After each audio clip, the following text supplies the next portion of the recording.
Habang tinatanong ko siya sa malayo, lang yung naisip kong paraan para matulungan ko siya gumawa ako ng vlog para matulungan ko siya. Putol pala yung paa niya kaya gusto ko siya matulungan.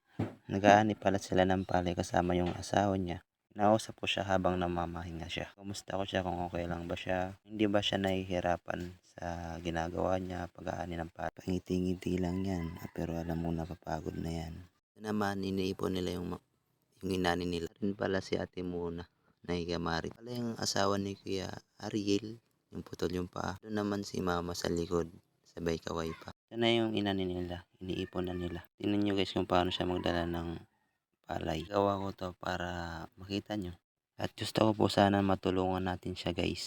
Kita naman po natin kung gaano siya kasipag magtrabaho, gumawa ng paraan para kumita ng pera. At sana matulungan natin sila.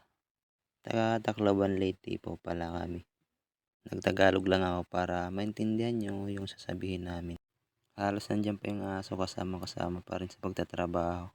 Bye guys, hanggang dito na lang. Thank you.